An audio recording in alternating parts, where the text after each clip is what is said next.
To stories outside the African continent now, Turkiye has agreed to support Sweden in its attempt to obtain NATO membership.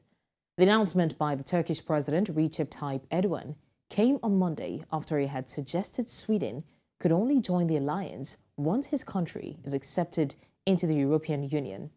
Erdogan has stood in the path of Sweden joining NATO for more than a year over a multitude of concerns.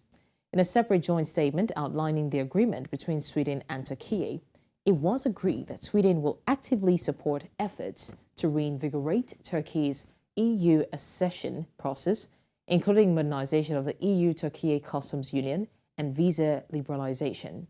It also said Turkey and Sweden would work closely in counterterrorism coordination and also boost bilateral trade ties. Well, joining me to further unpack this development is Luwazi Somia, the senior researcher, Southern Africa Liaison Office in Johannesburg. Thank you, Luwazi, for joining me. It's a pleasure being here. It's a pleasure to have you join us. Now, Luwazi, what were your first thoughts when you heard this?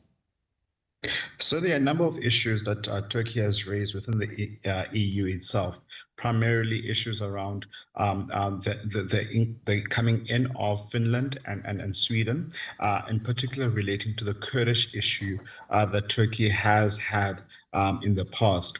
What has happened is that a number of Turkish dissidents that are very critical of the Turkish government have found refuge within Sweden. And the Swedish government has facilitated processes towards their assimilation within Swedish society.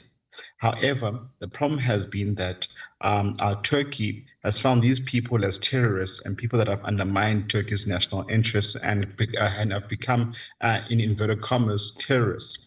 Now, the agreement of Sweden hiking up its terrorism combating legislation also now touches on the Kurdish people's issues within Turkey. The additional aspect of it is that the European Union itself has been considering Turkey's request for entrance into this august institution. However, Turkey has been blocked for a number of years, in which Turkey planned to introduce the issue of EU membership during these negotiations concerning the ratification of Sweden's joining of the NATO force, the NATO grouping. Part and parcel of this is that Turkey has now gotten concessions from Sweden in order for it to process the issue of the Kurdish terrorists that Turkey regards as national security interests, and it will now fundamentally change how the EU itself perceives who is regarded as a terrorist and who is not. Okay, and at the end of the day, do you think that we can say that this is a win for NATO per se? It is a win for NATO in terms of broadening the alliance, but it is the President Vladimir Putin's worst nightmare concerning the further expansion of NATO has come to fruition with the joining of Finland and now Sweden. And now what we need to understand is that what President Putin at the beginning of the war was preventing to do is prevent Ukraine from joining Sweden.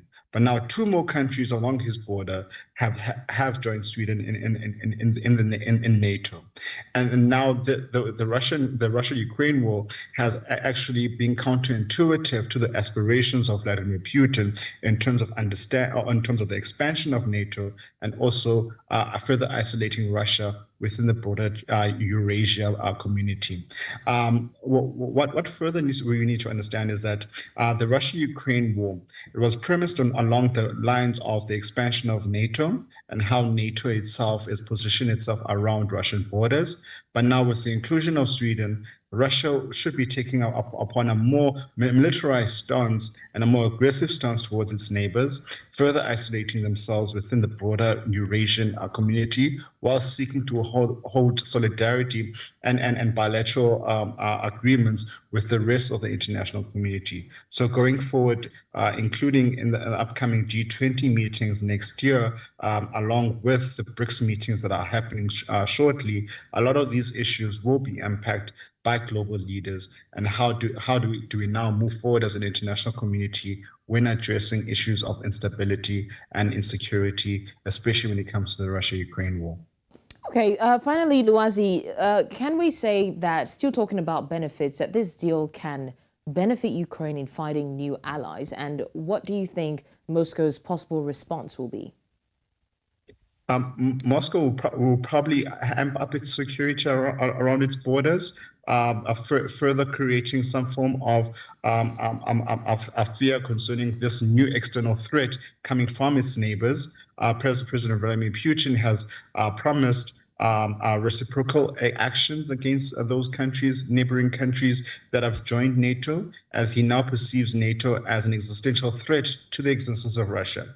So if a country perceives its neighbors as an existential threat towards its peace and security, a lot of the time it may lead towards further expansion of the conflict.